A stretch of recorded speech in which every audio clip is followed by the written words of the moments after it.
नमस्कार। Facebook live में आप सबका स्वागत है।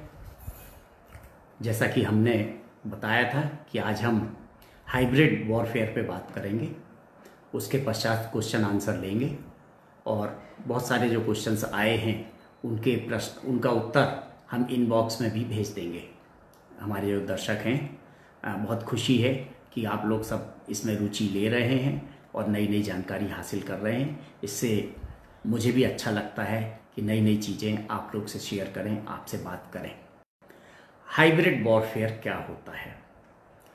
अगर हम युद्ध की बात करते हैं तो हमें ऐसा लगता है युद्ध टैंक से होता है, मिसाइल से होता है, एयर ड्रॉप से होता है, बॉम्ब से होता है, न्यूक्लियर बॉम्ब से होता है, लॉन्ग रेंज गन से होता है, समुद्र में शिप से होता है, पनडुब्बी से होता है। इस तरीके से युद्ध होता है। लेकिन ये हाइब्रिड वॉरफेयर की बात है। हाइब्रिड वॉरफेयर क्या होता है कि हम ये नॉन मिलिट्री टूल्स को, जो टैंक होते हैं हमारे, बोफोर्स होती है, रफाल होती है, दूसरी मिसाइल्स होती हैं, पनडुब्बी होती है, वो हमारी मिलिट्री टूल्स होते हैं। हम हाइब्रिड वॉरफेयर में नॉन मिलिट्री टूल्स का इस्तेमाल करते हैं। पर्पस क्या होता है? एक डोमिनेंस प्राप्त करें, दुश्मन को डैमेज करें, दुश्मन के ऊपर एक हमारा अपर हैंड रहे, एक डोमिनेंस प्राप्त करें हम दुश्मन के ऊपर, हम उसको डैमेज करें, उसको सबवर्ट करें, उसको इन्फ्लुएंस करें और इन टूल्स के माध्यम से हम एक इंफॉर्मेशन पॉल्यूशन क्रिएट करें, परसेप्शन मैनेजमेंट करें, प्रोपागंडा करें। हम इसमें डिटेल में बताएंगे अभी किस तरीके से हम एक पब्लिक ओपिनियन इससे चेंज करते हैं, कैसे जो हमारे इस्टेब्लिश्ड लीडर्स हैं उनकी इमेज को करते हैं, कैसी हमारी गवर्नमेंट की पॉलिसीज़ हैं उनको डिमोलिश करते हैं और हम एक माहौल ऐसा बनाते हैं जो टारगेट के अगेंस्ट होता है। क्योंकि जो हाइब्रिड वॉरफेयर होता है एक टारगेट के अगेंस्ट होता है।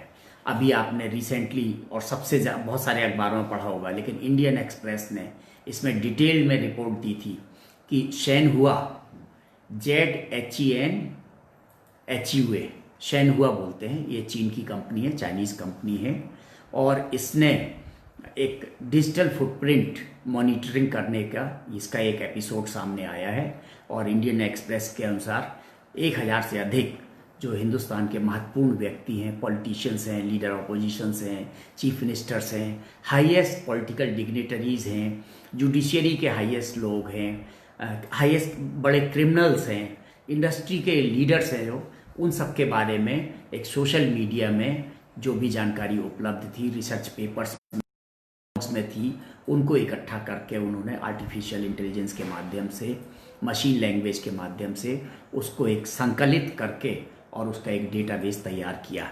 ये जेनहुआ कंपनी जो इसका विजिबल ऑब्जेक्टिव है, ये बताती है कि ये थ्रेट इंटेलिजेंस सर्विस है।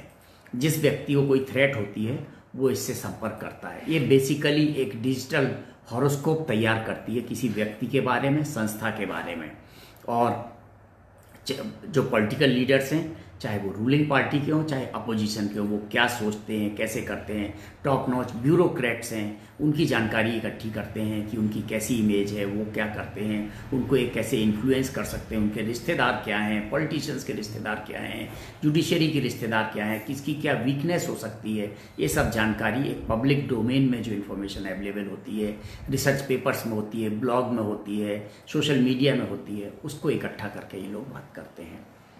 ये डेटा माइनिंग से देश की सुरक्षा को तो खतरा है ही, इसके साथ जो हमारी डेमोक्रेटिक इलेक्शन की व्यवस्था है, चुनावी व्यवस्था है, उसमें ये हस्तक्षेप कर सकते हैं। ये आदमी के दिमाग को कैप्चर करते हैं, उसको मोटिवेट करते हैं, उसको एक पर्टिकुलर दिशा में घुमाते हैं, आदमी के वोटर्स के माइंडसेट को चेंज करने का काम करते हैं। ये हमारी प्राइवेसी में दखलंदाजी देते हैं। सोशल मीडिया में हम बहुत सारी जानकारी शेयर करते हैं कि हम कहाँ पे गए, क्या गए, कहाँ रहे, कैसे रहे, परिवार के साथ कौन थे, परिवार के मित्र कौन थे, उन सबको ये हमारी प्राइवेसी में दखलंदाजी देते हैं।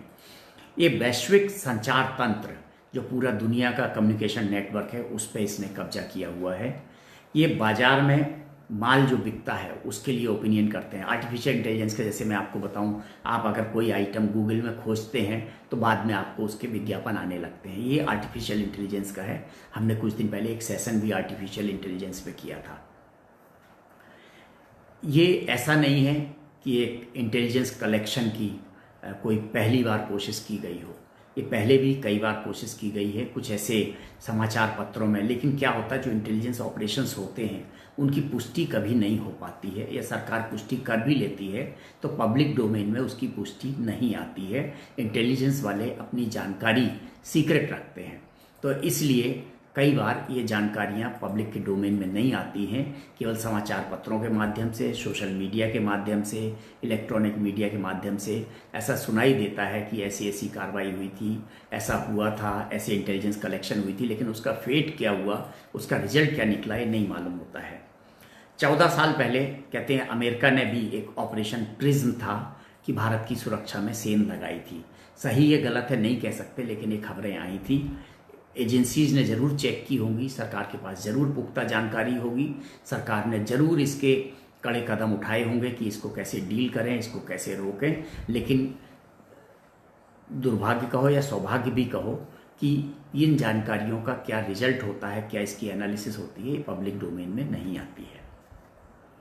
एक आपने सुना होगा कुछ साल पहले इलेक्शन के दौरान आया था कि कैम्ब्रिज एनालिटिक्स एक कंपनी थी जिसने फेसबुक से बहुत सारा डेटा चोरी किया था, यूज़र डेटा, और उसको किसी पॉलिटिकल पार्टी के लिए, एक किसी ऑर्गेनाइजेशन के लिए इस्तेमाल कर रहे थे, जो नोटिस में आई थी। कहते हैं इसमें सेंट्रल एजेंसी ने जांच भी की थी। जांच के क्या परिणाम हुए, क्योंकि ये पब्लिक नहीं किए जाते हैं, बट ये मान के चलिए पब्लिक नहीं होते हैं, लेकिन गवर्नमेंट इतनी स्ट्रांग होती है, जो हमारा एक ढांचा है गवर्नेंस का वो इतना स्ट्रांग होता है irrespective of the political party. ये एक मजबूत तंत्र है हमारा हिंदुस्तान का कि बहुत सारी जानकारियाँ लीक ही नहीं होने देते हैं, मालूम ही नहीं होने देते हैं, इसलिए होता है। पिछले साल हमने पेगासस सॉफ्टवेयर का सुना था, इजरायली सॉफ्टवेयर है जो व्हाट्सएप को इंटरसेप्ट करता था। उस पर भी काफ़ी डिस्कशंस हुए टीवी चैनल्स पे। ज़रूर गवर्नमेंट ने कुछ किया होगा, लेकिन क्या परिणाम हुए ये पब्लिक की नज़रों में नहीं आते हैं, लाए नहीं जाते हैं। और ये एक इंटेलिजेंस का या गवर्नेंस का अपना एक मोडस ऑपरेंडाई होता है। They take cognizance of everything, और उस पर वो करेक्शनल मेजर्स भी करते हैं, लेकिन वो बताते नहीं हैं, शेयर नहीं करते हैं कि क्या चीज़ है, कैसे हुई है। बहुत सारा big data, huge data market में अवेलेबल है। आप देखिए हमारा जो डेटा पैकेज होता है कितना सस्ता होता है, इंटरनेट सस्ता है, स्मार्टफोन सस्ते हैं। भारत में लगभग 75% स्मार्टफोन चाइनीज़ मेड हैं, चाइना के बनाए हुए हैं, जो मार्केट में भी हैं। उनमें क्या क्या सॉफ्टवेयर पड़े हैं, हिंदुस्तान ने 250 ऐप्स बैन कर दिए हैं, लेकिन उनमें क्या उनके ऑपरेटिंग सिस्टम में ही कौन से ऐसे टूल्स पड़े हैं कि आपकी कौन सी जानकारी कहाँ जा रही है हमें नहीं मालूम। हमने एक सेशन में बताया था कि जो आप स्पाईवेयर डालते हैं, एंटी स्पाईवेयर, वो आपका एंटी स्पाईवेयर है या स्पाईवेयर है, वो आपकी जानकारी निकाल के कहीं अपने ओरिजिनल सर्वर पे तो नहीं भेजता है। और जितने सोशल मीडिया के सर्वर हैं, ज़्यादातर ये सर्वर विदेशों में होते हैं, तो ये कौन सी जानकारी विदेशों में चली जाती है, किसके पास चली जाती है, हमें नहीं मालूम।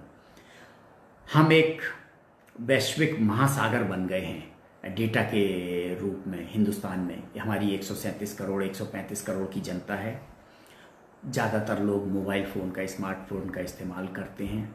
लोगों का नाम, उनका फ़ोटो, उनका ईमेल एड्रेस, उनके मैसेजेस, उनके वीडियो, उनके मोबाइल नंबर्स, उनकी लोकेशन, सब एक ऐसे जैसे एक मंडी में अवेलेबल हो, डिजिटल मंडी में उनके वीडियो, और जो कौड़ियों के दाम नीलाम होते हैं, कौड़ियों के दाम बिकते हैं।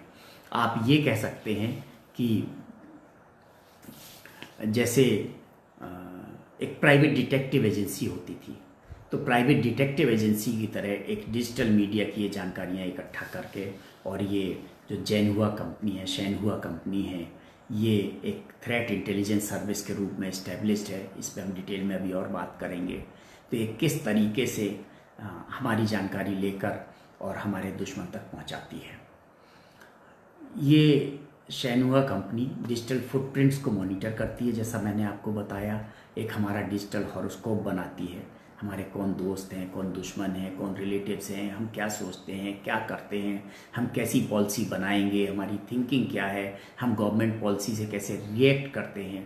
ये बहुत सारी चीज़ें ये हमको हमारी कलेक्ट करते हैं, और ये across the social media platform से कलेक्ट करते हैं, रिसर्च पेपर से करते हैं, न्यूज़पेपर से करते हैं। ये दोनों ऑर्गेनाइज्ड और अनऑर्गेनाइज्ड डेटा का इस्तेमाल करते हैं, और मशीन लैंग्वेज का इस्तेमाल करते हैं, आर्टिफिशियल इंटेलिजेंस टूल्स का इस्तेमाल करते हैं। और जो टारगेट होता है हमारा, इनका मतलब जो कंपनी का जो टारगेट होता है, उस टारगेट के लिए काम करते हैं कि वो टारगेट के खिलाफ पूरी जानकारी इकट्ठी करते हैं। If I am a client, तो मैं अपना टारगेट दे देता हूँ कि एक्स इज़ माई क्लाइंट, तो एक्स का ABC से रिश्ता है, XYZ से दुश्मनी है, FGH के साथ में वो खाना खाता है, BDC के साथ वो नौकरी करता है। तो ये सब पूरी जानकारी, कहाँ पे टूर पे गया, कैसे गया, क्या गया, ये सब चीज़ें सोशल मीडिया निकाल के वो एक इंफॉर्मेशन लाइब्रेरी बनाते हैं ये लोग। और इसमें दोनों जो न्यूज़ सोर्स और प्लस जो कहना चाहिए रिकॉर्ड में आर्काइव का सोर्स होता है, वो दोनों से जानकारी इकट्ठी करते हैं ये। और उसके बाद ये पेपर से, बिडिंग से, डॉक्यूमेंट से, इंडस्ट्री की जानकारी, बिडिंग डॉक्यूमेंट से, उनके पुराने एक्सपीरियंस से, कौन कौन सी बिड उनके फेवर में गई, किस रेट पे गई, कौन सा टेंडर उनको मिला, क्या कंडीशंस थे, एक क्रिमिनल्स के बारे में भी जानकारी इकट्ठी करते हैं, उसका क्या मोडस ऑपरेंडाई है, वो किडनैपिंग फॉर रैंसम में है या पॉलिटिकल कोई इंटेलिजेंस कलेक्ट कर रहा है, किस तरीके से कर रहा है, मिसयूज कर रहा है, और इसके क्या क्या उपयोग होते हैं हम बात करेंगे। ये शेनहुआ कंपनी जो अपना डेटाबेस बनाती है, उस डेटाबेस को उन्होंने कहा ओवरसी की इंफॉर्मेशन डेटाबेस, OKIDB, ओवरसी की इंफॉर्मेशन डेटाबेस। ये इन्होंने डेटाबेस जो तैयार किया है वो USA के लिए किया, UK के लिए किया, UAE के लिए किया, जापान के लिए किया, ऑस्ट्रेलिया के लिए किया, कनाडा के लिए किया, जर्मनी के लिए किया, इंडिया के लिए किया। ये चाइनीज़ कंपनी है शेनहुआ। इसका लिखित ऑब्जेक्टिव है कि target intelligence service digital footprints को ये मॉनिटर करती है, ऑफिशियली मॉनिटर करती है। कंट्रियों में इसके होने की सूचना समाचार पत्रों के माध्यम से, न्यूज़ चैनल के माध्यम से मालूम पड़ी कि ये कंपनियां यहाँ काम करती है। इसका जो टारगेट होता है वो इंडिविजुअल्स भी हो सकते हैं, ये पैसे के लिए काम करते हैं ये लोग। बाकी एक जो नेशनल इंटेलिजेंस है, किसी कंट्री के लिए काम करना, वो अलग चीज़ है। लेकिन जो टारगेट के लिए, इंडिविजुअल टारगेट के लिए, इंडिविजुअल इंस्टॉलेशन के लिए, बिजनेस राइवलरी के लिए जो ये बात करते हैं, वो पैसा लेकर करते हैं। ये जो डेटा इकट्ठा करते हैं ये यूट्यूब से, व्हाट्सएप से, वीचैट से, टिकटॉक से, गूगल से, लिंक्डइन से, फेसबुक से, इन सब जो सोशल मीडिया प्लेटफॉर्म्स हैं, इन सब से जानकारी इकट्ठी करते हैं, उसका एक डेटाबेस बनाते हैं। उस डेटाबेस को ये कहते हैं ओवरसी की इंफॉर्मेशन डेटाबेस। और ये OKIDB ये इनका डेटाबेस है जिसमें ये सबको स्टोर करके रखते हैं। इनके टारगेट्स हैं, इंडिविजुअल्स हैं, इंस्टीट्यूशंस हैं, पॉलिटिशियंस हैं, गवर्नमेंट है, जुडिशरी है, इंडस्ट्री है, मीडिया भी, कि कौन सा मीडिया गवर्नमेंट के फेवर का है, कौन सा मीडिया किस पार्टी के फेवर का है, किस मीडिया में किस पॉलिटिकल ग्रुप का ज़्यादा अलाइनमेंट है, या किस मीडिया में कहाँ से फंडिंग हो रही है, किस इंडस्ट्री से जुड़ा हुआ है मीडिया। सिविल सोसाइटी की भी ये जानकारी रखते हैं, क्योंकि इसको बाद में बेच सकते हैं, इसका यूज़ कर सकते हैं कि किस तरीके से ओपिनियन चेंज करें, किस तरीके से माइंड को डाइवर्ट करें। उन सब ने इसके टारगेट ग्रुप्स हैं। इसकी लिंक चाइनीज़ गवर्नमेंट से और इंटेलिजेंस से है, ऐसा आया, लेकिन चाइनीज़ गवर्नमेंट ने इसको मना किया। उन्होंने टोटली डिनाई किया कि हमारा इससे कोई संबंध नहीं है, हम इसका उपयोग नहीं कर रहे हैं। लेकिन इन्होंने जो अपना क्लाइंट दिखाया है शेनहुआ ने, उसमें उन्होंने चाइनीज़ गवर्नमेंट, इंटेलिजेंसिया और मिलिट्री को अपने क्लाइंट्स में मेंशन किया है कि हमारे ये क्लाइंट्स हैं।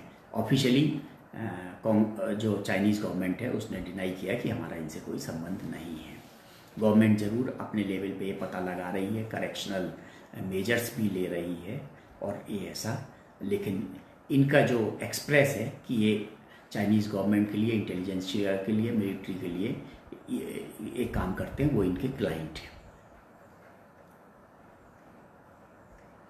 इसका इम्प्लीकेशन क्या है? ये इंफॉर्मेशन बहुत ज़्यादा स्ट्रेटजिक, इंडिविजुअल की तो होती ही है दुश्मनी से, लेकिन ये स्ट्रेटजिक इम्पोर्टेंस की इनकी जो इंटेलिजेंसिया है, ये स्ट्रेटजिक इम्पोर्टेंस की इंटेलिजेंसिया होती है, वो होती है, इंटेलिजेंस होती है जिसको ये कलेक्ट करते हैं, और चाइना इसका हाइब्रिड वॉरफेयर में इस्तेमाल करती है, ऐसा इंडियन एक्सप्रेस ने कहा कर सकती है। हम अभी आगे बात करेंगे कि हम किन किन समस्याओं से जूझ रहे हैं और उस समय ऐसी इन्फॉर्मेशन आने से हमें कैसे, गवर्नमेंट हमारी कैसे डील कर रही है और हमको क्या सतर्कता रखना चाहिए, तो इसके क्या इम्प्लीकेशंस हो सकते हैं। इसका लीगल एस्पेक्ट क्या है? देखिए, हमारा जो इंफॉर्मेशन टेक्नोलॉजी एक्ट है या आईपीसी में, अगर हम कोई इंडिविजुअल की पर्सनल इंफॉर्मेशन चोरी करते हैं तो वो तो आईटी एक्ट में आ जाती है, लेकिन अगर पब्लिक डोमेन में कोई इन्फॉर्मेशन अवेलेबल है तो उसके लिए कोई कानून नहीं है। हमारे पास अभी भी कोई डेटा प्रोटेक्शन एक्ट नहीं है कि हमारा सोशल मीडिया में जो डेटा है उसको प्रोटेक्ट कैसे किया जाए, ये जानकारी हमारे पास नहीं है। हमारे पास सोशल मीडिया के डेटा प्रोटेक्शन के लिए कोई एक्ट नहीं है ऐसा। ये हमारे पास ज़रूर, हमने ऑफिशियल सीक्रेट्स एक्ट बनाया है, पब्लिक डॉक्यूमेंट एक्ट बनाया। अगर आपने पढ़ा होगा समाचार पत्रों में, कोई एक राजीव शर्मा या कुछ और भी ना, राजेश शर्मा हैं जो जर्नलिस्ट हैं दिल्ली में, उनको चाइना को कोई सीक्रेट मिलिट्री इंफॉर्मेशन के संबंध में गिरफ्तार किया गया है। उनसे कुछ क्लासिफाइड डॉक्यूमेंट्स मिले हैं। एक क्लासिफाइड डॉक्यूमेंट्स होते हैं, ऑफिशियल सीक्रेट्स एक्ट में कवर होते हैं, ये अलग एक चीज़ है। और सोशल मीडिया में या पब्लिक डोमेन में कोई इन्फॉर्मेशन उपलब्ध होना अलग चीज़ है। लेकिन बहुत सारी हमारी गवर्नमेंट एजेंसीज़ हैं जो पहले से बहुत सतर्क हैं। गवर्नमेंट ऑफिसेज में, गवर्नमेंट के ऑफिस के कंप्यूटर में, गवर्नमेंट के ऑफिशियल मोबाइल फ़ोन्स पे आप प्राइवेट ईमेल्स को एक्सेस नहीं कर सकते हैं। जो फॉरेन ईमेल्स हैं उनको एक्सेस नहीं कर सकते हैं। सोशल मीडिया इंस्टॉल नहीं कर सकते हैं। ये ऐसे बहुत सारे रिस्ट्रिक्शंस हैं। वो केवल अपने जो उनके खुद के ईमेल हैं वो ही एक्सेस कर सकते हैं, उनके मैसेज ही कर सकते हैं। You are not allowed to use official computers and official phones for any private purposes. तो जिससे इतना सीक्रेसी बनी होती है। हमारे गवर्नमेंट इंस्टॉलेशंस के फायरवॉल्स बहुत स्ट्रॉन्ग हैं और जो एंटी स्पाईवेयर बहुत स्ट्रॉन्ग हैं। उनके सिस्टम में घुसना बहुत कठिन है, उनके प्रोटोकॉल्स बहुत स्ट्रॉन्ग हैं। लेकिन जो पब्लिक डोमेन में इंफॉर्मेशन है उसको कंपाइल करके भी एक प्रोफाइलिंग होती है। हाइब्रिड वॉरफेयर का बैकग्राउंड क्या है, ये कहाँ से शुरू हुआ हाइब्रिड बैकग्राउंड? तो चाइना का पीपल्स लिबरेशन आर्मी है, उसने एक पब्लिकेशन निकाला 1999 में और उसमें हाइब्रिड वॉरफेयर का उल्लेख किया। तो हम ये कह सकते हैं कि 1999 से हाइब्रिड वॉरफेयर का उल्लेख होना शुरू हुआ। और 1999 में हाइब्रिड वॉरफेयर में हमने एक शुरुआत देखी कि जब चाइना के पीपल्स लिबरेशन आर्मी ने इसका उपयोग किया कि इन्होंने कहा अनरिस्ट्रिक्टेड वॉरफेयर में हाइब्रिड वॉरफेयर का हम इस्तेमाल करेंगे। ऐसी भी सूचना है कि लेबनान और इजराइल के वॉर में हेजबोला ग्रुप ने हाइब्रिड वॉरफेयर का इस्तेमाल किया था। कहते हैं 2014 में रूस ने भी, रसिया ने भी यूक्रेन के अगेंस्ट हाइब्रिड वॉरफेयर का इस्तेमाल किया। इसकी थ्रेट्स क्या है हाइब्रिड वॉरफेयर की? एक तो हमारा साइबर अटैक की सबसे बड़ी थ्रेट है। हाइब्रिड वॉरफेयर कर क्या सकता है, ये हर व्यक्ति के जहन में आता है। बहुत सारे मेरे मित्र हैं जिन्होंने अपने फ़ोटो विड्रॉ कर लिए, अपनी साइट्स पे केवल फ्रेंड्स के लिए ही देखने को अलाउ कर दिया, अपनी लोकेशन ब्लॉक कर दी। बहुत सारे लोग iCloud से बाहर आ गए क्योंकि सबको एक देशभक्ति है, सब में सबको देश के लिए चिंता है। और हर व्यक्ति सोचने लगा कि हम देश से किस तरीके से देश को प्रोटेक्ट करें हम अपने, और किस तरीके से हम देश के लिए अपने आप को समर्पित करें। आप ये जानिए, युद्ध के समय में हम सब एक होते हैं। भारत की सबसे बड़ी विशेषता ये है कि युद्ध काल में हमारा कोई पर्सनल इंटरेस्ट नहीं होता है। हम सब मिलकर देश के लिए लड़ते हैं। और जब ऐसा लगा कि चाइना की कंपनी शेनहुआ ने और देश के लिए हाइब्रिड वॉरफेयर किया है, तो बहुत सारे इंडिविजुअल केसेस हमें मालूम हैं जिन्होंने अपना बहुत सारा सोशल मीडिया में पार्टिसिपेशन कम कर दिया और सोशल मीडिया में जो उनकी इन्फॉर्मेशन थी उसको डालना कम कर दिया है। ये रसिया ने 2014 में यूक्रेन के अगेंस्ट इसका इस्तेमाल किया था। साइबर अटैक में जो हमारे वाइटल इंस्टॉलेशंस हैं, ये जानकारी इनकी कि कोई मिसाइल छोड़ी, मिसाइल कब निकली, क्या हुआ, मिसाइल में क्या स्नैक्स आए, किस तरीके से दूर किए गए, बहुत सारे रिसर्च पेपर्स पब्लिश होते हैं जो एक पब्लिक डोमेन में आते हैं। न्यूज़पेपर बहुत अच्छे एनालिटिकल आर्टिकल्स पब्लिश करते हैं, बहुत सारे in depth research papers publish होते हैं। बहुत सारे लोग इन्वेस्टिगेटिव जर्नलिज्म में विश्वास करते हैं और इन्वेस्टिगेटिव जर्नलिज्म में पब्लिश करते हैं वो वाइटल इंस्टॉलेशंस की जानकारी। ये लेकिन साइबर अटैक में इस्तेमाल हो सकती है, हमारे इंफ्रास्ट्रक्चर्स के अगेंस्ट में, पावर ग्रिड में इस्तेमाल हो सकते हैं, डिफेंस सिस्टम में इस्तेमाल हो सकते हैं, इंडस्ट्री में हो सकते हैं। ये एक हमारे जो पॉलिटिशियंस हैं, हम हर पार्टी अपना पॉलिटिशियंस को अपना भगवान मानती है, उनमें विश्वास करती है, चाहे कोई भी पॉलिटिकल पार्टी हो, जो उसके लीडर्स हैं उसका सम्मान करती है और फॉलोअर्स होते हैं, फिर वो अपने कार्यकर्ता बनाते हैं, जनरल पब्लिक को वो इन्फ्लुएंस करते हैं। तो ये इस तरीके से जो थ्रेट है वो डिस्क्रेडिट कर सकते हैं पॉलिटिकल लीडरशिप को और उनकी पॉलिसीज़ को डिस्क्रेडिट कर सकते हैं। तो पॉलिसी की इतनी डिटेल्ड एनालिसिस करते हैं, नेगेटिव पॉइंट्स बनाते हैं, ये गवर्नमेंट को डिस्क्रेडिट कर सकते हैं, ये इंटेलिजेंस को डिसरप्ट कर सकते हैं और इकोनॉमिक एक्टिविटीज़ को डिसरप्ट कर सकते हैं, एक भय का वातावरण बना सकते हैं। ये डेमोक्रेसी को ही अंडरमाइन कर सकते हैं। ये जैसे कि जब यूके का यूरोपियन यूनियन से अलग होने का चल रहा था तो यूके में रेफरेंडम हुआ था, तो जिसको ब्रेक्जिट नाम दिया गया था। उसमें 52% लोगों ने कहा कि यूके को अलग हो जाना चाहिए, 48% ने कहा कि यूनियन में रहना चाहिए और फाइनली रेफरेंडम के मेजॉरिटी के हिसाब से यूके यूरोपियन यूनियन से अलग हुआ। इसमें भी कहते हैं कि रूस ने एक हाइब्रिड वॉरफेयर के जरिए इसको किया था। एविडेंस तो हमारे पास नहीं है, लेकिन ऐसा पढ़ने में आया था उन दिनों। इवन 2016 के जो अमेरिका के इलेक्शंस थे उसमें भी लोग कहते हैं कि रसिया ने हाइब्रिड वॉरफेयर में इन्फ्लुएंस किया था।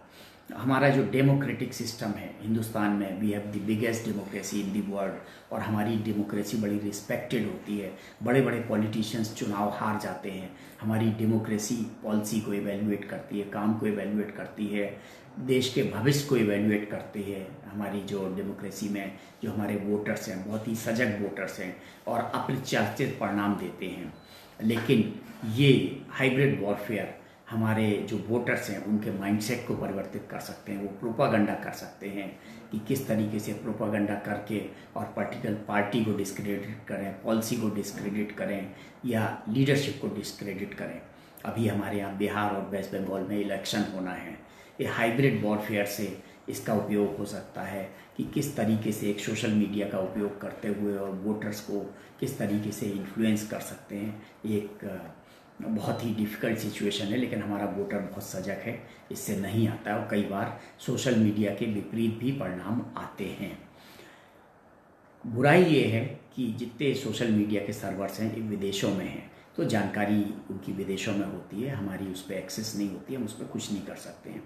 ये ब्लैकमेलिंग कर सकते हैं, जैसा मैंने बात, पॉलिटिकल लीडर है हमारे जानकारी जो हमारी प्राइवेट जानकारी है, पर्सनल जानकारी है, लेकिन वो पब्लिक डोमेन में है, उसको इकट्ठा करके और हमको ब्लैकमेल कर सकते हैं, हमारे ओपिनियन चेंज कर सकते हैं, हमें पॉलिसी डिसीजन में इन्फ्लुएंस कर सकते हैं। ये एक सोशल डिस्कॉर्ड क्रिएट कर सकते हैं सोसाइटी में कि किस तरीके से दो समुदाय में बेमनस्ता फैले। इसलिए कई बार आपने देखा होगा कि गवर्नमेंट एजेंसीज़ जब कभी कोई मेजर पब्लिक ऑर्डर सिचुएशन होती है तो इंटरनेट को बंद कर देते हैं, सोशल मीडिया को बैन कर देते हैं और बहुत दिन तक रखते हैं, जिससे इसका कोई दुष्प्रभाव ना पड़े। हमारी हिंदुस्तान में एटलीस्ट हमारी इंटेलिजेंस एजेंसीज, हमारी गवर्नमेंट बहुत आगे का सोचती है। वो अगर आर्टिफिशियल इंटेलिजेंस का इस्तेमाल करते हैं तो हम भी आर्टिफिशियल इंटेलिजेंस का इस्तेमाल करके उनसे एक कदम आगे रहते हैं। हमारे जो डेटा एनालिस्ट हैं वो हमको आर्टिफिशियल इंटेलिजेंस, मशीन लैंग्वेज की मदद से और अपराधी से हमेशा एक कदम आगे रखते हैं। जब हमको लगता है कि कोई बड़ी ऑफेंस होने वाली है या हो गई है, कोई बहुत बड़ी पब्लिक ऑर्डर से डेवलप हो गया है, पब्लिक ऑर्डर की प्रॉब्लम डेवलप हो गई है, तो हम तुरंत इंटरनेट बंद कर देते हैं, जिससे पूरा सभी तरह का मैसेजेस का आदान प्रदान ही बंद हो जाता है। मोबाइल फ़ोन्स भी बंद कर देते हैं कई बार इससे डील करने के लिए। और ऐसी हमारे कानून में ऐसे अधिकार हैं, डिस्ट्रिक्ट मजिस्ट्रेट को धारा 144 CRPC के तहत ऐसे बहुत से अधिकार दिए गए हैं। गवर्नमेंट को तो होते ही हैं, लेकिन डिस्ट्रिक्ट मजिस्ट्रेट को भी अधिकार दिए गए हैं कि 144 के तहत एक पक्षी प्रोहिबिटरी ऑर्डर्स जारी कर सकते हैं। तो हमारे एक कानून की एक विशेषता भी है, हमारा एक प्रोएक्टिव गवर्नमेंट भी है हमारी, कि हम गवर्नेंस में अगर चाइनीज़ का ये हाइब्रिड वॉरफेयर आया तो हमारी इंटेलिजेंस या हमारी इंटेलिजेंस एजेंसीज, हमारी गवर्नमेंट इसका तोड़ खोज के और इसका तोड़ निकालती है, किस तरीके से करते हैं।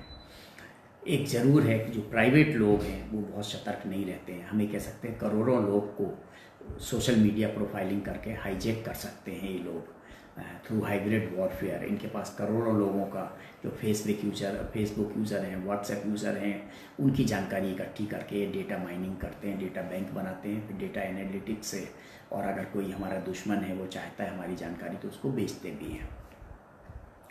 आगे हमें क्या करना चाहिए, ये सब तो है गवर्नमेंट प्रोएक्टिव ये है।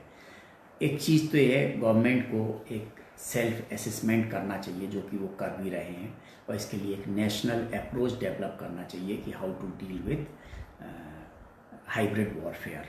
गवर्नमेंट कर भी रही है, गवर्नमेंट लेवल पे इस पे काफ़ी विचार विमर्श चल रहा है। सभी इंटेलिजेंस एजेंसीज लगी हुई हैं जो इस पे काम करती हैं। हमारे यहाँ रॉ है, इंटेलिजेंस ब्यूरो है, ये सब अपने काम करती हैं। NTRO है, बहुत सारी एजेंसीज हैं, सतर्क रहती हैं। इसीलिए इसका कोई मेजर दुरुपयोग आज तक नहीं हो पाया है, और ये पकड़ाए भी हैं, इंटेलिजेंस की सतर्कता से ही ये पकड़ाए हैं। हाइब्रिड थ्रेट ये एक इंटरनेशनल फिनोमेना है। इस इंटरनेशनल फिनोमेना के लिए इंटरनेशनल लॉ भी डेवलप होना चाहिए। तो जो दूसरे कंट्रीज़ हैं, चाहे UN कन्वेंशन में इस मुद्दे को लाया जाना चाहिए, इंटरनेशनल लिए रिकॉग्नाइज होना चाहिए कि हाइब्रिड वॉरफेयर क्या होता है, इसको डील करने की इंटरनेशनल टूल्स एंड टेक्निक्स क्या होना चाहिए। हिंदुस्तान में हमारे कानून में संशोधन होना चाहिए कि हम IT एक्ट से पर्सनल जानकारी के लिए तो हम कार्रवाई कर सकते हैं, लेकिन पब्लिक डोमेन में जो जानकारी है और उसका दुरुपयोग हो रहा है तो उसको कैसे रोक सकते हैं। इसके लिए एक नई थिंकिंग की आवश्यकता है। और आज हाइब्रिड वॉरफेयर में इतना ही। मेरे ख्याल से हमारे दर्शकों को पसंद आया होगा। उनको जो भी कन्फ्यूजन रहे होंगे हाइब्रिड वॉरफेयर के, शैनहुआ के संबंध में, कंपनी के संबंध में, किस तरीके से टारगेट ग्रुप की digital intelligence, digital footprint collect किए जाते हैं, उसके लिए हमें क्या सावधानियां बरतना चाहिए और हमें उनसे कैसे डील करना चाहिए, किस तरीके से गवर्नमेंट्स काम कर रही हैं, किस तरीके से वो हमारी हार्मनी को डिसरप्ट कर सकते हैं, इसके लिए हमें सतर्क रहना चाहिए। हम सबका योगदान देश के लिए, डेमोक्रेसी के लिए होना चाहिए, उसके लिए हम सबको सतर्क रहना चाहिए। और हाँ, last but not the least, यदि कहीं भी कोई भी जानकारी हमारे ध्यान में आती है, हमें तत्काल इसको पुलिस से, इन्फोर्समेंट एजेंसीज से, गवर्नमेंट से शेयर करना चाहिए। हमारा फ़र्ज बनता है as honourable citizen of this country कि हमें अपने देश के लिए, जो कि हमारे देश में है, हम सब में देशभक्ति भरी हुई है, हम हमेशा जब देश का नाम आता है तो सभी विवादों को, सभी डिफरेंसेस को छोड़कर देश के लिए काम करने लगते हैं। हिंदुस्तान की यही सबसे बड़ी खूबी भी है कि हम जब देश संकट में होता है तो हम सब एक होते हैं, व्यक्तिगत सभी भूल जाते हैं, ऑल पार्टीज़ एक साथ हो जाती हैं देश के लिए। और यही कारण है कि बहुत सारे इश्यूज़ जब उठते हैं और उनका हम कहते हैं क्या हुआ मालूम नहीं पड़ता, और अपोजिशन भी उस पर उंगली नहीं उठाती है, तो एक्चुअली ये आपस के कॉन्फिडेंस की बात होती है ट्रेजरी और अपोजिशन की, कि ये देश के लिए है और इसलिए इस मुद्दे को हम नहीं उठाएंगे, और वो भी मानते हैं और नहीं उठाते हैं देश के लिए। हम प्रश्नों के लेते हैं। जसवीर सिंह जी का प्रश्न है, सर एक सवाल पूछना चाहता हूँ, यदि किसी सरकारी कार्यालय के दस्तावेज गुम हो जाते हैं या चोरी हो जाते हैं तो इस बात की जानकारी किसी अन्य व्यक्ति या किसी आम नागरिक को होती है, तो ऐसी स्थिति में वह व्यक्ति या आम नागरिक पुलिस में रिपोर्ट FIR दर्ज कर सकता है। ये पिछले बार भी हमने प्रश्न लिया था यस एफआईआर कर सकते हैं, पुलिस में बता सकते हैं, सूचना दे सकते हैं, संबंधित विभाग को दे सकते हैं। अगर जानकारी गुम हुई है तो उस तरह की कार्रवाई होगी। यदि चोरी हुई है तो एफआईआर होती है चोरी की और उस पर कार्रवाई होती है। गुम होती है तो किसकी लापरवाही से है, उसमें डिपार्टमेंटल एक्शन होता है। रमेश चंद जैन जी पूछते हैं, अगर कोई गलत नाम एवं पते से किसी सोसाइटी की शिकायत करता है तो शासकीय विभाग के द्वारा जांच की कार्रवाई की जाती है, क्या यह सही है? देखिए, विजिलेंस कमीशन के सर्कुलर हैं इस मामले में कि कोई भी गुमनाम छद्म नाम मतलब एनोनिमस और स्यूडोनिमस शिकायत को एंटरटेन ना किया जाए, लेकिन उसमें लिखा है कि वेरिफाइबल फैक्ट है तो वेरीफाई कर लिया जाए, ये है इसका। तो इसी तरीके से विभाग कार्य करते हैं। बहुत सारे लोग देखते हैं कि बहुत सारी चीज़ें हैं, बहुत चीज़ें लिखी हुई हैं, डिस्प्रपोर्शनेट एसिड्स की होती हैं, करप्शन की होती हैं, मेल प्रैक्टिसेस की होती हैं, फोर्जरी की होती हैं, चीटिंग की होती हैं। तो उसमें देखते हैं क्या कोई वेरीफाइबल है या किसी का है, समझ में आ जाता है। और उसको यदि कोई बहुत ही वेरीफाइबल फैक्ट होता है तभी वेरीफाई करते हैं, नहीं तो वेरीफाई नहीं करते हैं। वो शिकायतें विजिलेंस कमीशन के सर्कुलर के अनुसार फाइल हो जाती हैं। लखविंदर सिंह राय जी पूछ रहे हैं। लखविंदर सिंह राय जी हमारे बहुत ही एक्टिव दर्शक हैं। ये नियमित रूप से प्रश्न पूछते हैं और ये अपने प्रश्न ही पूछते हैं तथा इनसे जो इनके मित्र लोग प्रश्न करते हैं वो भी पूछते हैं।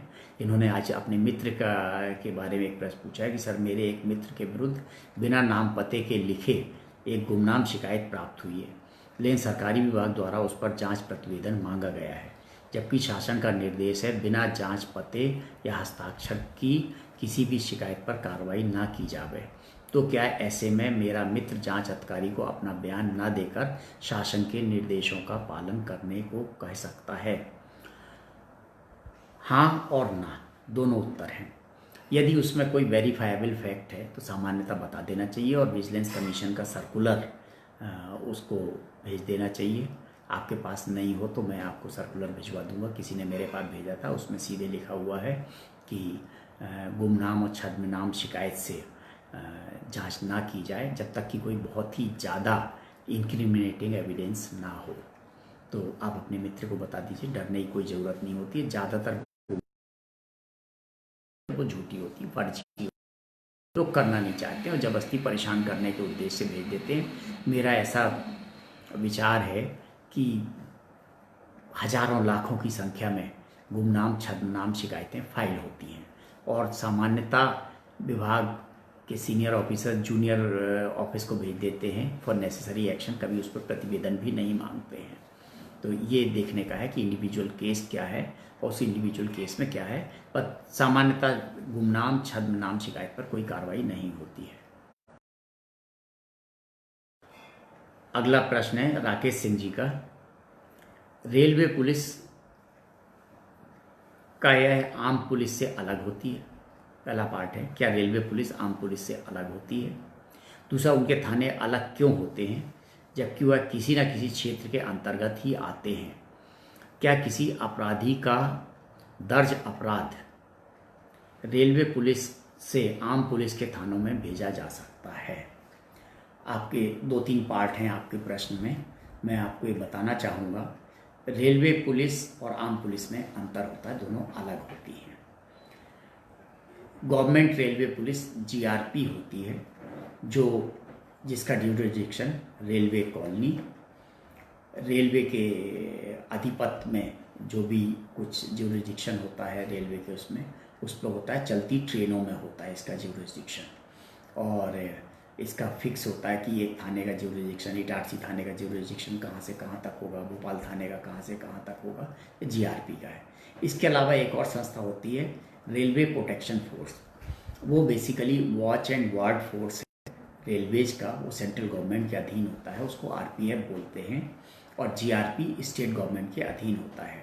रेलवे प्रोटेक्शन फोर्स को पहले इन्वेस्टिगेशन के अधिकार नहीं होते थे, लेकिन अब उनको कुछ रेलवे प्रॉपर्टी एक्ट में, कुछ दूसरी धाराओं में, कुछ रेलवे एक्ट में कुछ ऑफेंसेस पर उनको कार्रवाई करने के अधिकार दिए गए हैं। ये 2004-05 में जो रेलवे एक्ट में जो संशोधन हुए थे, आरपीएफ एक्ट में जो संशोधन हुए थे, उससे उनको कुछ अधिकार मिले हैं, लेकिन मेन ज्यूरिसडिक्शन जीआरपी का ही होता है, गवर्नमेंट रेलवे पुलिस का, जो स्टेट गवर्नमेंट के अधीन होती है। और जो भी आईपीसी ऑफेंस होते हैं प्लस रेलवे एक्ट की कार्रवाई होती है वो जीआरपी को होती है। मैं आपको बता दूं, थाना अपराधों में कार्रवाई करने के अधिकार होते हैं, वही अधिकार जीआरपी को भी होते हैं अपने ज्यूरिसडिक्शन में। थाने को अपने ज्यूरिसडिक्शन में, जीआरपी को अपने ज्यूरिसडिक्शन में। तो ये अपने अपने ज्यूरिसडिक्शन में काम करते हैं। कभी कभी ऐसा होता है कि रेलवे ट्रैक पे और 1 किलोमीटर 2 किलोमीटर तक जीआरपी का अधिकार है, उसके बाद उस थाने का है। लेकिन अगर ऑफेंस हुई तो कभी जीआरपी में केस रजिस्टर हो जाता है, तो बाद में एरिया के हिसाब से वो केस संबंधित थाने में स्थानांतरित हो जाता है। इसी तरीके से कभी कभी संबंधित थाने में केस रजिस्टर हो जाता है, लेकिन जब उसका इन्वेस्टिगेशन होता है और मालूम पड़ता है कि घटना स्थल जीआरपी के अधीन है, तो जीआरपी में ट्रांसफ़र हो जाता है।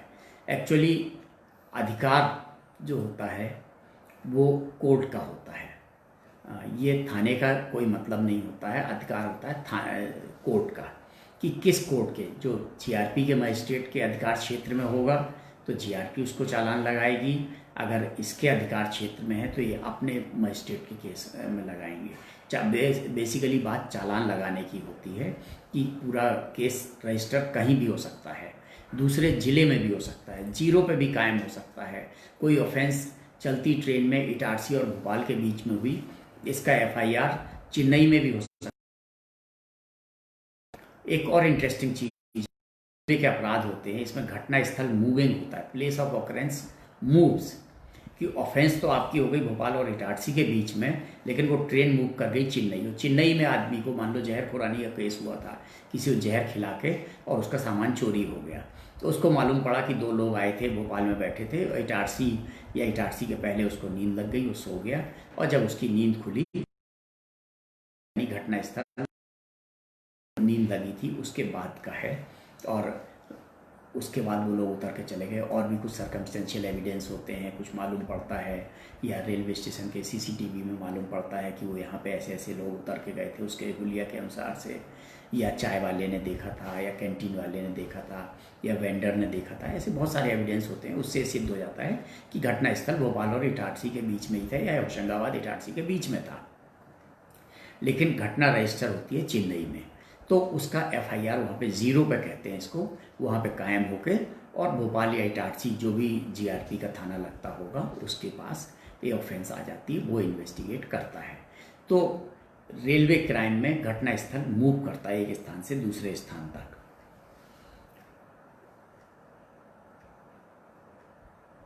तो आपका इस प्रश्न का जवाब आपको मिल गया है कि क्या किसी अपराधी का दर्ज अपराध रेलवे पुलिस से आम पुलिस के थानों में भेजा जा सकता है। जी हाँ, वो तभी भेजा जा सकता है जब घटना स्थल आम थाने का हो।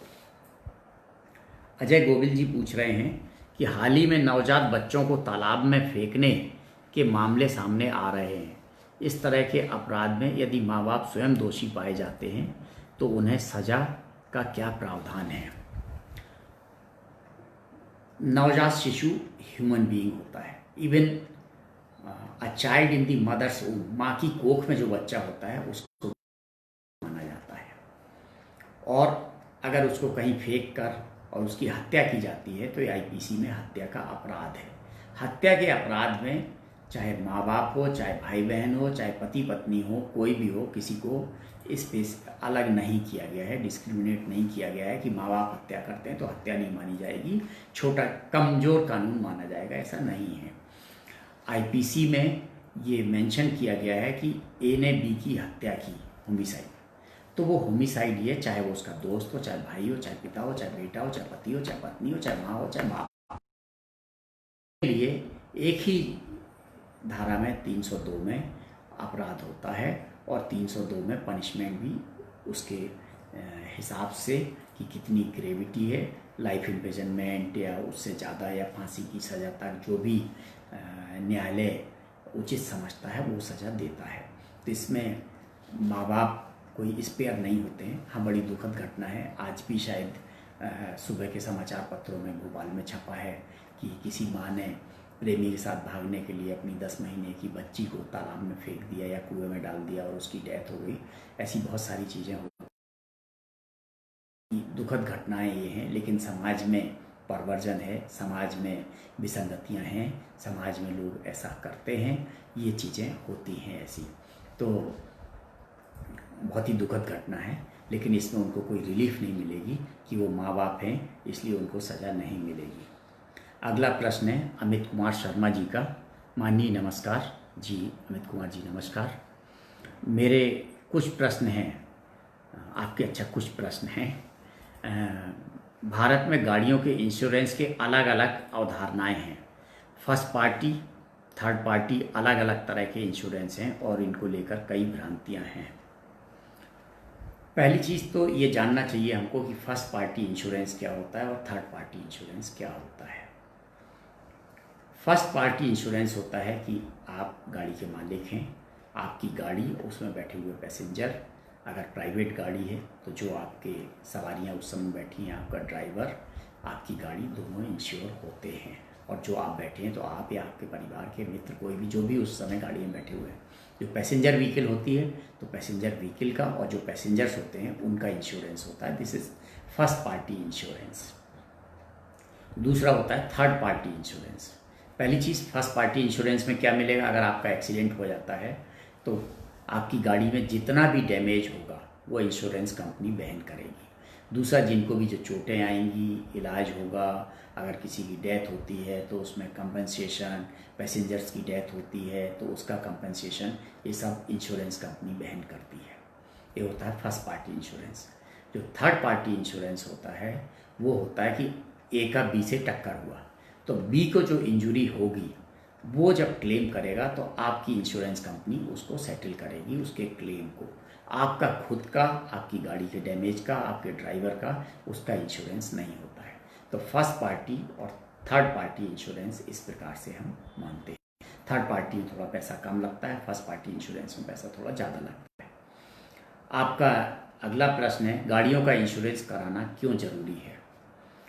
ये बहुत सारे लोग नहीं कराते थे, कराना ज़रूरी तो है, लेकिन अभी सुप्रीम कोर्ट की एक committee on road safety, Hindustan में प्रत्येक वर्ष करीब 4-4.5 लाख एक्सीडेंट्स होते हैं और 1.5 लाख के करीब इनमें डेथ्स होती हैं। मध्य प्रदेश में करीब 50,000 के आसपास प्रतिवर्ष एक्सीडेंट होते हैं और 10,000 लोगों की डेथ होती है। सुप्रीम कोर्ट ने इसको बहुत गंभीरता से लिया और एक कमेटी बनाई, supreme court committee on road safety.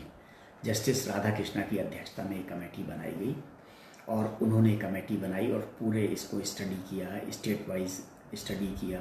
सभी स्टेट के चीफ सेक्रेटरीज को, ट्रांसपोर्ट कमिश्नर्स को, ट्रांसपोर्ट सेक्रेटरीज को, होम सेक्रेटरीज को, डीजीपीज को बुलाया, एक्सपर्ट से भी उन्होंने कंसल्ट किया और उन्होंने देखा कि एक सोलेशियम फंड होता है जो गरीब लोगों के लिए होता है, उसमें जो कंपनसेशन राशि मिलती थी बहुत कम मिलती थी, शायद डेथ पे 20,000-25,000 मिलती थी। उन्होंने कहा एक तो सोलेशियम फंड बढ़ाइए हिट एंड रन के केस में जहां गाड़ी मालूम नहीं पड़ती है और उसको 2 लाख 5 लाख करिए, ग्रीवियस हार्ट में 2 लाख करिए और डेथ होने पे 5 लाख करिए। ऐसे हुए मध्य प्रदेश ने भी प्रपोजल भेजा था और उसी प्रपोजल को आगे बढ़ाते हुए जो मिनिस्ट्री ऑफ सरफेस ट्रांसपोर्ट है उसने भी सुप्रीम कोर्ट कमेटी को प्रपोज किया था, मध्य प्रदेश सरकार की तरफ से भी प्रपोजल गया था और उसमें बाद में मुझे ऐसा मालूम पड़ा कि वो 5 लाख रुपए डेथ पर और 2 लाख रुपए ग्रीवियस इंजरी पे, ऐसा फाइनल स्टेज में था उस समय। हो सकता है फाइनल हो गया हो, लेकिन ये सोलेशियम फंड बढ़ा रहे हैं हिट एंड रन के केस में। गाड़ियों का इंश्योरेंस इसलिए ज़रूरी है कि जो थर्ड पार्टी, अगर आपका इंश्योरेंस नहीं हो, आपसे किसी की डेथ हो जाए और वो जो क्लेम ठोकता है बड़ा हैवी क्लेम होता है जो आपकी हैसियत भी नहीं है, तो आप कैसे देंगे, क्या करेंगे। तो सुप्रीम कोर्ट ने इंसिस्ट किया कि आप 3 साल का, 5 साल का थर्ड पार्टी इंश्योरेंस ज़रूर कराएं और उसके लिए हैवी फाइन है अगर इंश्योरेंस नहीं कराते हैं। तो पुलिस और ट्रांसपोर्ट डिपार्टमेंट गाड़ियों का इंश्योरेंस चेक करता है। इंश्योरेंस रेगुलेटरी अथॉरिटी है जिसके पास डेटा होता है कि किन किन गाड़ियों का इंश्योरेंस हुआ है, उससे टाई अप करके और एक इंश्योरेंस का क्रॉस चेक करते हैं, रीचेकिंग करते हैं कि कैसे इंश्योरेंस का एक कंफर्मेशन हो कि गाड़ी इंश्योर्ड है या नहीं। लेकिन आपकी खुद की सुरक्षा के लिए भी है कि गाड़ी इंश्योर्ड होना चाहिए। आपकी गाड़ी में कोई नुकसान हो जाए, डैमेज हो जाए, तो फर्स्ट पार्टी इंश्योरेंस में आपको 100% डैमेज मिल जाती है। और इसके डेप्रिशिएटिंग रेट्स होते हैं, शायद पहले साल 100% है तो दूसरे साल 10% कम हो जाएगा, तीसरे साल 5 साल का थर्ड पार्टी 5 साल का फर्स्ट पार्टी इंश्योरेंस सामान्यतः लोग कराते हैं। हर साल उसको 10% डिप्रिशिएशन पर या कुछ जो भी कंपनी का रेट होता है उस डेप्रिशिएशन को उसको रिन्यू कराते रहते हैं साल साल के लिए। अगला प्रश्न है आपका, फर्स्ट पार्टी से क्या फ़ायदा मिलता है और थर्ड पार्टी इंश्योरेंस से क्या फ़ायदा मिलता है। जैसा मैंने आपको बताया, फर्स्ट पार्टी से जिससे एक्सीडेंट हुआ है उसके क्लेम आपकी इंश्योरेंस कंपनी पे करेगी, और थर्ड पार्टी से जो आपका एक्सीडेंट हुआ है, आपकी गाड़ी का डैमेज, आपकी इंडिविजुअल की डैमेज, आपके पैसेंजर्स की डैमेज, उसका पेमेंट आपकी इंश्योरेंस कंपनी करेगी। अगला प्रश्न है, इन दोनों के प्रीमियर में इतनी भिन्नता क्यों होती है। ऑब्वियसली जो आपकी गाड़ी का 100% डैमेजेस हैं और जो पैसेंजर्स हैं आपके, उन सब का डैमेजेस है, उसका इसलिए फर्स्ट पार्टी इंश्योरेंस ज़्यादा होता है। थर्ड पार्टी इंश्योरेंस में कि सामने वाले के क्लेम्स हैं उसका सेटलमेंट होता है, इसलिए उसमें भिन्नता है। और अब तो लगभग बराबर भी होने लगा है, ज़्यादा अंतर नहीं है, 10,000 का शायद अंतर होता है, लेकिन बहुत ज़्यादा होते हैं अगर 10 लाख की गाड़ी है तो। बाकी हायर लेवल पे हायर डिफरेंसेस हैं। एक टू व्हीलर के लिए कम डिफरेंसेस हैं, टू व्हीलर के प्रीमियम भी कम होते हैं। पुलिस व सरकार गाड़ियों के इंश्योरेंस पर इतनी सख्त क्यों होती है। 2 कारण हैं, एक तो आपकी सुरक्षा के लिए है, आपके लिए है कि आप सुरक्षित रहें, आपके ऊपर क्लेम ना आए, आपकी इकोनॉमिक सिक्योरिटी रहे, इसलिए होती है। दूसरा, सुप्रीम कोर्ट के निर्देश भी हैं, जो supreme court committee on road safety है उसके इंस्ट्रक्शंस हैं। हमको कंप्लाइंस देना पड़ती है कि इतनी गाड़ियां रजिस्टर हुई, इतने इंश्योरेंस हुए, सड़क पे इतने चालान किए, वो रेगुलर मॉनिटर करते हैं, हर 3 महीने में रिपोर्ट मंगाते हैं, इस वजह से है। और सख्त होना अच्छी चीज़ है, सख्त होना भी चाहिए, ये आपके लिए है। हमें खुद ही जागरूक होकर अपना नियमों का पालन करना चाहिए जो भी शासन ने बनाए। बट दुर्भाग्य है, या तो हम लापरवाह हैं, ध्यान नहीं देते, या दूसरा हम नियम कानून का सम्मान नहीं करते हैं, पर जब कभी फंसते हैं तो नुकसान हमारा ही होता है। अगला है, हाल ही में सरकार ने 5 साल के लिए इंश्योरेंस को मान्यता दी है। इससे खर्चे तो बढ़ेंगे ही, साथ ही कि हम 5 साल के भीतर गाड़ी को दूसरे को बेचेंगे तो इंश्योरेंस भी ट्रांसफ़र हो जाएगा या उसे नया इंश्योरेंस प्लान लेना पड़ेगा। 2 पार्ट हैं। पहला पार्ट कि 5 साल में खर्चे बढ़ेंगे, 5 साल में खर्चे बढ़ेंगे, जैसा मैंने बताया, एक डेप्रिशिएटिंग रेट पर खर्चा, लेकिन हाँ, खर्चा तो एक रिकरिंग खर्चा होगा ही होगा, लेकिन थोड़ा कम होगा, हर साल थोड़ा थोड़ा कम होता जाएगा। अगली बात रही आपकी कि अगर गाड़ी बेच देते हैं 5 साल से पहले तो इंश्योरेंस ट्रांसफ़र होगा, तो हाँ, इंश्योरेंस ट्रांसफ़र होता है। वो गाड़ी और गाड़ी के चालक का होता है, के पैसेंजर का होता है फर्स्ट पार्टी, और जो थर्ड पार्टी होता है सामने वाले का होता है। इस गाड़ी का एक्सीडेंट अगर सामने वाली गाड़ी से हो रहा है तो सामने वाले गाड़ी का ओनर, चालक जो भी क्लेम करेगा उसका सेटलमेंट होता है। कुल मिलाकर ये है कि ये ट्रांसफ़र हो जाता है। अगला प्रश्न रूबी सिंह जी ने पूछा है, मुझे मेरी कार के लिए एक नंबर 9191 चाहिए है, यदि कोई स्पेशल नंबर चाहिए तो उसके लिए कितनी फ़ीस अलग से लगेगी और मुझे कैसे वह नंबर प्राप्त होगा। वीआईपी नंबर कहलाते हैं। पहली चीज़, नंबर 3 तरीके के होते हैं। एक ऑर्डिनरी नंबर होता है, जो आप, पहली चीज़ तो हमने मध्य प्रदेश में, बहुत सारे दूसरे राज्य में ही होगा, डीलर पॉइंट रजिस्ट्रेशन कर दिया है। मतलब आपकी गाड़ी जिसमें आरटीओ में फुटप्रिंट ना आए, आरटीओ में आपको जाना ना पड़े, आपकी डीलर के यहाँ से ही गाड़ी रजिस्टर हो जाती है, आपकी फ़ाइल चली जाती है और आपको रजिस्ट्रेशन कार्ड पहुँच जाता है।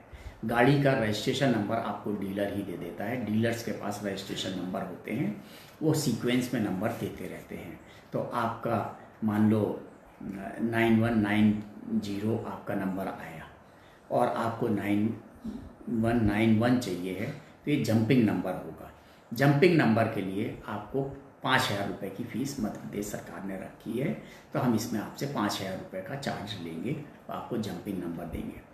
लेकिन इसके अलावा हमने वीआईपी नंबर रखे हैं, 1111, 0001, 0002, कोई भी नंबर 9999 या 2233, जो वीआईपी नंबर्स हैं, उन नंबर को हम ऑक्शन करते हैं और उनकी एक बेसिक प्रीमियम होता है कि किसी का 15,000 है, किसी का 50,000 है। वो हम प्रीमियम राशि जमा करते हैं, नंबर ऑक्शन में डालते हैं लोग बोली लगे। मैं आपको बताऊं कि 0003 नंबर 7-7, 8-8 लाख में भी इंदौर में बिका है। इतने हैवी प्रीमियम पे भी लोग नंबर लेते हैं, लोग बड़े शौकीन होते हैं। लोग लकी नंबर मानते हैं। 786 को लोग लकी नंबर मानते हैं और कुछ भी प्राइस देकर खरीदने को तैयार होते हैं। एक मैं आपको बताऊं कि एक गाड़ी का नंबर रिटेन करने का भी प्रश्न कभी पूछा गया था कि क्या हम अपनी पुरानी गाड़ी बेच दें और उसका स्क्रैप कर दें और उसका नंबर रिटेन कर सकते हैं। मध्य प्रदेश में ऐसी व्यवस्था नहीं है, पंजाब में ज़रूर ऐसी व्यवस्था है, लेकिन प्रपोजल गवर्नमेंट के पास विचाराधीन है कि अगर हम अपनी पुरानी गाड़ी स्क्रैप करते हैं तो हम पुराने नंबर को रिटेन कर लें। अभी तक ऐसी व्यवस्था नहीं है, लेकिन भविष्य में ऐसी व्यवस्था की जा सकती है। मध्य प्रदेश सरकार के द्वारा प्रपोजल विचाराधीन है। अंतिम प्रश्न लेते हैं, श्यामलाल जी का है कि यातायात पुलिस और आरटीओ में क्या फ़र्क है? क्या आरटीओ यातायात पुलिस के अंतर्गत आते हैं? क्या यातायात पुलिस आरटीओ के अंतर्गत आते हैं? बड़ा अच्छा प्रश्न पूछा आपने। कई बार होता है आरटीओ को भी लोग ट्रैफिक पुलिस कहते हैं। आरटीओ एक अलग संस्था होती है, रोड ट्रांसपोर्ट ऑफिसर कहलाता है। ये ट्रांसपोर्ट डिपार्टमेंट के अधीन होता है। ट्रैफिक पुलिस स्थानीय पुलिस के अंडर में होती है, डिस्ट्रिक्ट पुलिस के अंडर में होती है, जो कि गृह विभाग के अधीन आती है। पुलिस गृह विभाग के अधीन आती है और परिवहन दैट इज ट्रांसपोर्ट परिवहन विभाग के अधीन आता है। कई बार ऐसा होता है कि जो राज्य में एक ही मंत्री जी के पास परिवहन और ट्रांसपोर्ट के विभाग होते हैं, कई बार नहीं भी होते हैं। वर्तमान में नहीं है, परिवहन मंत्री अलग हैं, गृह मंत्री अलग हैं। अभी तो परिवहन के सचिव भी अलग हैं, गृह सचिव भी अलग हैं। तो लेकिन कई बार एक होते हैं तो लोगों को कन्फ्यूजन होता है। ट्रैफिक पुलिस का काम ट्रैफिक का रेगुलेशन होता है कि शहर में किस तरीके से व्यवस्थित ट्रैफिक चले। सामान्यतः ट्रैफिक पुलिस केवल शहर में ही होती है, रूरल एरिया में ट्रैफिक पुलिस नहीं होती है, उसका ज्यूरिसडिक्शन होता है। Traffic police traffic engineering, traffic enforcement, traffic education, इन पे बेसिकली काम करती है, अपनी रिपोर्ट देती है। ज़िले में ये पुलिस अधीक्षक के अधीन होती है या डिस्ट्रिक्ट रोड सेफ्टी कमेटी है, वो सभी को कोऑर्डिनेट करती है। ट्रांसपोर्ट डिपार्टमेंट को, ट्रैफिक डिपार्टमेंट को, ट्रैफिक पुलिस को, थाना पुलिस को, पीडब्ल्यूडी को, अर्बन डेवलपमेंट को, हाईवे, स्टेट हाईवे को, नेशनल हाईवे को, हेल्थ डिपार्टमेंट को, एक्साइज डिपार्टमेंट को, एजुकेशन डिपार्टमेंट को, इन सबको डिस्ट्रिक्ट में जो district traffic road safety committee होती है, सामान्यतः इसके अध्यक्ष माननीय सांसद होते हैं जिले के, उनके अधीन इन सब का कोऑर्डिनेशन होता है। इसमें कहीं पे मेंबर सेक्रेटरी आरटीओ है, कहीं पर मेंबर सेक्रेटरी कोई अन्य अधिकारी भी होता है। कई जिलों में एडिशनल एसपी वगैरह भी होते थे, लेकिन सामान्यतः इसका मेंबर सेक्रेटरी जिले का आरटीओ होता है और माननीय सांसद इसके अध्यक्ष होते हैं। इस कमेटी में collector, SP, PWD, excise officer, education officer, ये सब लोग होते हैं। और स्टेट लेवल पे ये माननीय मुख्यमंत्री जी या परिवहन मंत्री जी या गृह मंत्री जी की अध्यक्षता में एक कमेटी होती है और उसमें बाकी विभागों के सचिव, उनके head of the department member होते हैं। ट्रैफिक पुलिस ट्रैफिक रेगुलेशन का काम करती है और जो आरटीओ होता है उसका मेन काम होता है सर्टिफिकेशन, लाइसेंसिंग, गाड़ियों के परमिट देना, गाड़ियों के लाइसेंस बनाना, ड्राइविंग लाइसेंस बनाना, परमिट देना, रजिस्ट्रेशन करना गाड़ियों का। इसके अलावा रेगुलेशन दोनों का काम है। मोटर व्हीकल एक्ट में बहुत सारी धाराएं हैं जिनके अधिकार ट्रैफिक पुलिस को दिए गए हैं, सूबेदार को दिए गए हैं, हवलदार तक दिए गए हैं, एएसआई ट्रैफिक तक दिए गए हैं, थानों के एएसआईज को भी बहुत सारे अधिकार दिए गए हैं। अपराधों के चालान के लिए ऐसे बहुत सारे अधिकार ट्रैफिक पुलिस को भी दिए गए हैं। लेकिन मेन मोटर व्हीकल एक्ट में पावर्स आरटीओ के अधीन होती है और ये आरटीओ और ट्रैफिक पुलिस एक दूसरे के अधीन नहीं होते हैं, ये दोनों एक दूसरे के काउंटर पार्ट होते हैं, मिलजुल कर काम कराते हैं। ट्रांसपोर्ट डिपार्टमेंट के पास फील्ड में अमला कम होता है, ट्रैफिक पुलिस के पास ज़्यादा होता है, डिस्ट्रिक्ट पुलिस के पास और ज़्यादा होता है। तो तीनों मिलकर, डिस्ट्रिक्ट पुलिस, ट्रैफिक पुलिस और ट्रांसपोर्ट डिपार्टमेंट तीनों मिलकर विशेष अभियान चलाते हैं जिलों में और उस पर वो कार्रवाई करते हैं। ये कोई एक दूसरे के अधीन नहीं होते हैं, एक दूसरे के काउंटर पार्ट्स होते हैं, एक दूसरे के कॉम्प्लीमेंट करते हैं। ट्रैफिक पुलिस का काम चालाने, रेगुलेशन, ट्रैफिक एजुकेशन और अपने सुझाव देना है। एक और चीज़ है कि सुप्रीम कोर्ट कमेटी के निर्देश से एक बनाया गया है कि एक टीम बनाई गई है, जहाँ भी 2 या 2 से अधिक डेथ्स होती हैं एक्सीडेंट में, तो वहाँ पे किस तरीके से एक जिला स्तर की टीम जाएगी, जिसमें आरटीओ होगा, एसपी होगा, कलेक्टर होंगे, कौन कौन होगा जो जाएंगे, इंस्पेक्शन करेंगे और उसको रिपोर्ट पेश करेंगे कैसे एक्सीडेंट में क्या क्या त्रुटियां थी, किसकी गलती थी और तो क्या करना चाहिए। तो ये आज यहीं समाप्त करते हैं फेसबुक लाइव को, और फिर मिलेंगे अगले संडे को। तब तक के लिए आप सबको बहुत बहुत धन्यवाद। Thank you.